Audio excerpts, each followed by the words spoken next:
course. Today is a bit of a tricky one. I watched one of the best sci-fi movies that has come out in recent years. It's called Coherence. But it is so multi-level. It is so mind-bending that it's almost impossible to review. So that's why I'm going to take this into a bit of a more generalized direction and talk about the elements that make a good sci-fi. But let's get this movie over with. It centers around 8 friends who come together for a dinner party. And during that night of the dinner party, they encounter an anomaly. An asteroid is passing Earth, which brings its own spices to the mix. They start seeing things, and pretty much the entire gist of the movie is how would you react to these events that happen during that night. When something completely unexpected happens, how would you react? There are some people in their group who just go absolutely mental. Some bring out their absolutely best rational side to the table, and some just want to get drunk. The good thing about this movie is it is very cerebral, but at the same time it is partially relationship drama. It's not holding your hand at all. It leaves gaps in there, but at the same time it feels extremely fluent. It feels almost natural, and that's in big part due to the way that this film was made. The director never gave a script, so most of the dialogue is just totally completely improvised. So that's why it feels so natural. There are only settings basically for how these characters should come together, really. Doing these sort of reviews, I had the same exact problem with Primer. It was almost impossible to put to text, really.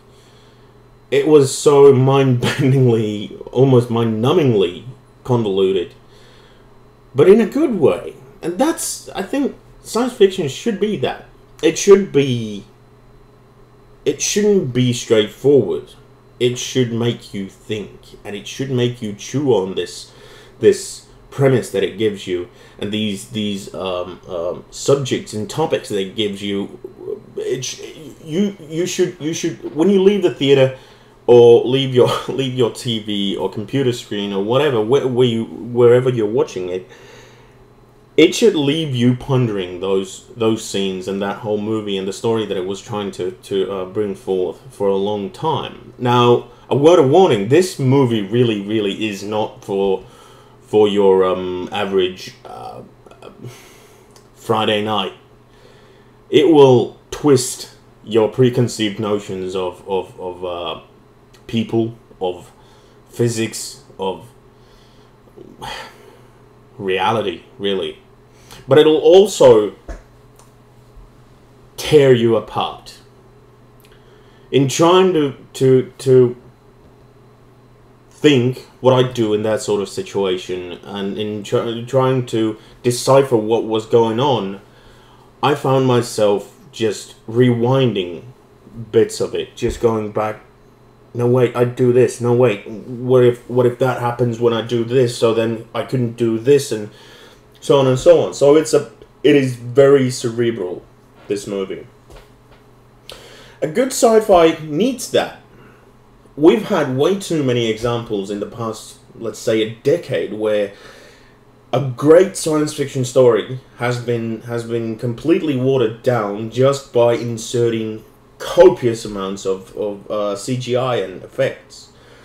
There's no reason for them except just to make a romp.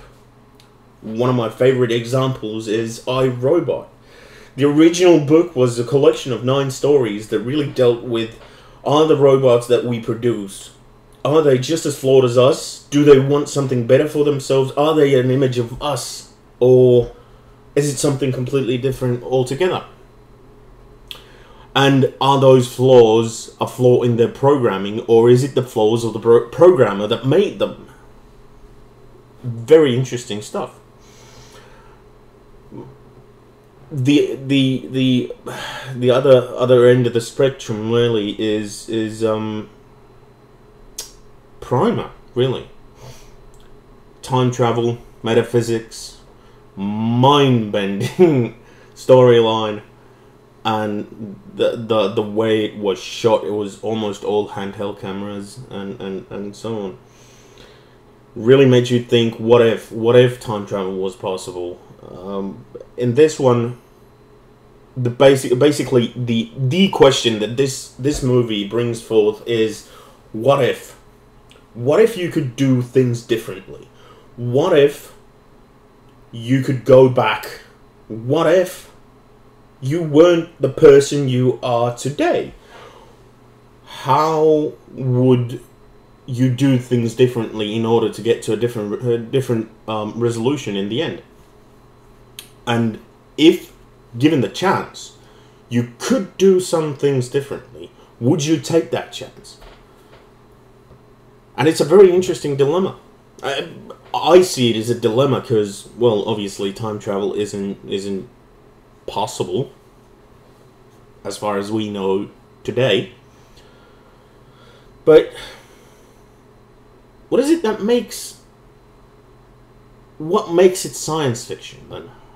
Is it that you have to have that sort of a branch of science flowing into the far future? Or is it anything to do with technology? Spaceships, maybe? Time travel, maybe? Metaphysics? I like that word, metaphysics. Or physics, chemistry, biology. Is that automatically science fiction? It doesn't have to be. Like in this movie, it's the explanation was really never ever given, except that it was just an astronomical event. So, yes, astronomy is a branch of science, but it was an event that none of these characters could affect in any way. So, I'm rambling, I know, but these sort of movies, I love science fiction. I love the extremely pondering side of science fiction. I love the fact that when you watch a science fiction movie, you can see, when you watch a good science fiction movie, you can see aspects of modern society there thrown into the future or into the past with some sort of deus ex machina, or that situation is brought to you.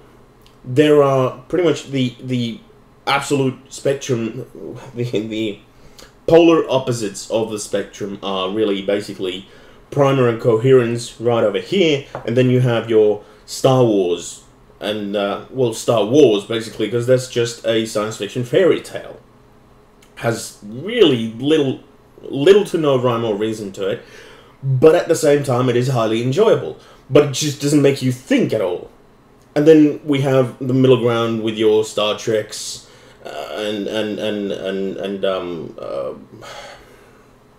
Day After Tomorrow, Roland Emmerich, and James Cameron, and all of these legendary directors, where you have to think a bit, but it's also just a romp, really. That being said, I'm a Trekkie to the bone, so. But science fiction in general is... it's not all laser guns. It doesn't have to be. Go watch this movie and come back to me, because I deeply enjoyed it. But I can't really talk about the movie itself, because I'd be giving stuff away. It goes really, really dark at some point. It is really dark at some point. But it also, it's a fascinating movie. It's a fascinating movie. it makes you think. And that's what good movies need to do, in my opinion. That's what good movies have to do in order to be a good movie. It doesn't have to be all laser guns and space fights. This movie definitely gets 2 thumbs up. Just go ahead and watch it. I'll be posting the links down there. And it makes you think. I'm Qualus. I like movies. Have a good one, beautiful people.